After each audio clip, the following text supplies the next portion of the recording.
Today we'll be discussing autism spectrum disorder. My name is Sloane Oxley-Hase, and I am a special education graduate student at Northeastern Illinois University in Chicago. Let's begin. Today, an estimated 3.5 million individuals in the U.S. have autism spectrum disorders. It is considered the fastest growing developmental disability in the U.S.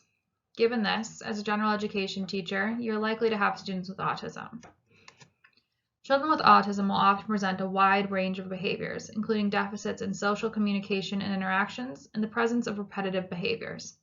Given the wide range of behaviors that can be displayed, professionals often refer to autism as a spectrum disorder. These classified behaviors can range from mild to severe. Despite these symptoms, people with autism spectrum disorder, or ASD, can lead successful and meaningful lives. Originally defined in 1943 by Leo Kanner, children classified as autistic were seen as having an inability to relate themselves in the ordinary way to people and situations. For many years after Kanner's initial diagnosis was developed, it was thought that autism was the result of inappropriate or bad parenting. These theories persisted until the early 1980s. In 1990, the Individual with Disabilities Act, or IDEA, marked a major turning point for individuals with autism. Autism was now considered a disability under IDEA, and individuals with autism were ensured the right to a free, appropriate public education. Autism was most recently defined in the 2004 version of IDEA as a developmental disability significantly affecting verbal and nonverbal communication and social interaction, usually evident before age 3. As stated earlier, individuals with autism can display a wide range of behaviors and present in various ways in the classroom. These behaviors generally fall into the below categories. Intellectual functioning describes how a person learns, problem solves, and displays judgment. Autism spectrum disorder is generally described as mild, moderate, or severe, depending on the cognitive abilities of a person. Approximately 30% of children with ASD display intellectual impairment, but 10% exhibit extraordinary skills and talents. Understanding the intellectual functioning of your student with autism and not assuming where they fall on the spectrum is key to ensuring each student is challenged and successful. Theory of mind describes the ability to recognize that other people have their own unique point of view about the world. Many people with autism disorder do not understand that others have different thoughts, plans, emotions, and perspectives. Lack of this skill often impedes social interactions and academic comprehension. For children with autism, this may present in a few ways, such as not understanding why a student would want to play a different game, or not understanding that other students have interests that differ from their own. Social interactions and communication are areas that students with autism often have difficulty with. This topic will be discussed more in depth later in the presentation. The last common behavior that students with autism exhibit is repetitive and restrictive behaviors. Individuals with autism spectrum disorder often have a preoccupation with at least one interest, have difficulty deviating from non-functional routines they have developed, display repetitive motor movements, and have a preoccupation with parts of objects. These repetitive and restrictive behaviors can present in a variety of ways in the classroom. A student may become distressed when there's a small change to their typical schedule. They may have difficulty transitioning from one task to another, or they may display simple motor stereotypies like flapping their arms. Despite all of these behaviors, with correct supports, many students with autism can have success in a general education classroom with their peers.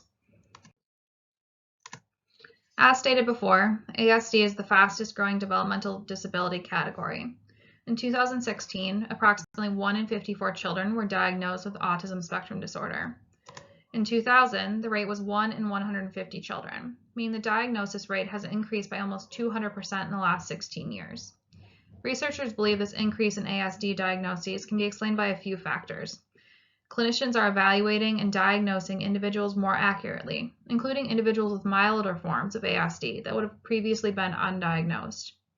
Special education legislation has mandated early intervention and specialized services. This has brought more kids to the attention of schools.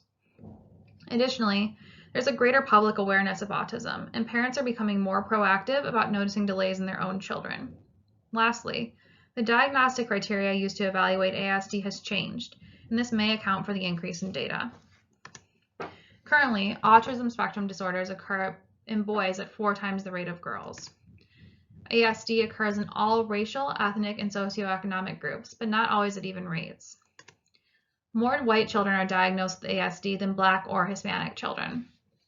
Autism spectrum disorder currently is 1.1 times more likely among white children than Black children, 1.2 times more likely among white children than Hispanic children.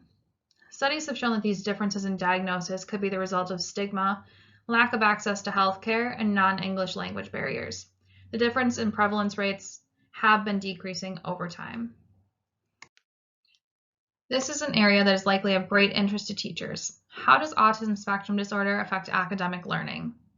During the 2013-2014 school year, 33.3% of school-aged children with ASD received services in a self-contained classroom, while 39.7% were assigned to the general education classroom.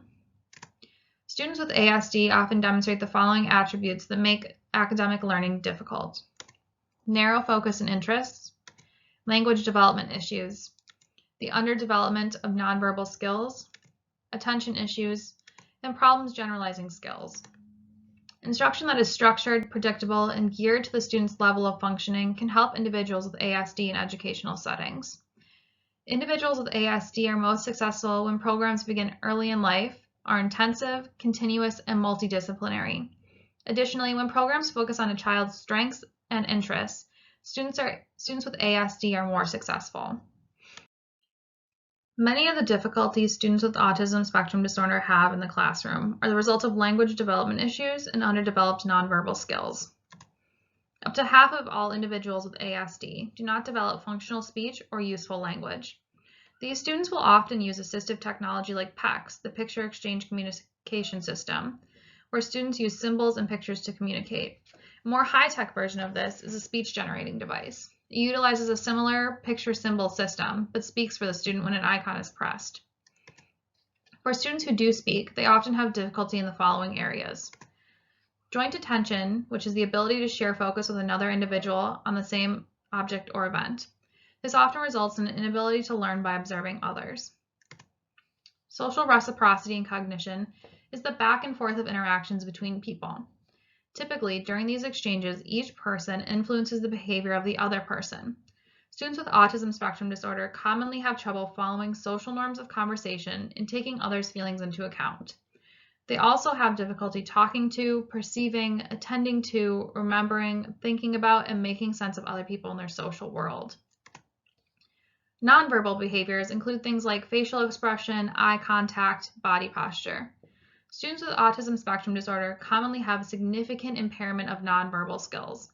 This includes eye-to-eye gaze, facial expression, body posture and gestures, a failure to develop age-appropriate peer relationships, a lack of spontaneous sharing with others, and an absence of social or emotional reciprocity. Other communication difficulties that frequently occur with autism spectrum disorder include a delay in receptive and expressive language, the improper use of pronouns, marked impairment in conversational skills, and stereotyped and repetitive use of language. Individuals with ASD also have speech patterns that are abnormal in rhythm and have an odd intonation. They may possibly sound toneless or mechanical. The last major category of skills that students with autism have difficulty with is emotional and behavioral development. Students with autism spectrum disorder often experience difficulty with changes in routines and moving from one activity to the next. They may cry, become angry, or laugh for reasons that are difficult to determine or at seemingly inappropriate times. People with autism often experience excessive anxiety during social situations and rely on early developing or unconventional behavior strategies for self-regulation and emotional expression. They also often have restricted interests and limited preferred activities. Despite the difficulties that students with ASD face, during the 2017-2018 academic year, 72% of students with ASD graduated with a regular diploma.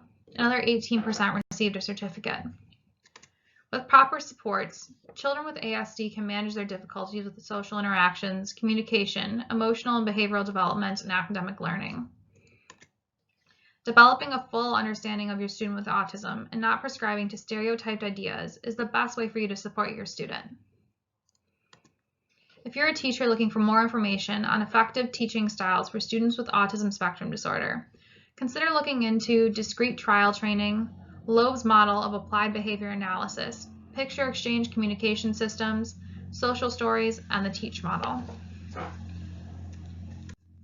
Also, consider checking out these resources for more information on autism spectrum disorder. Thank you.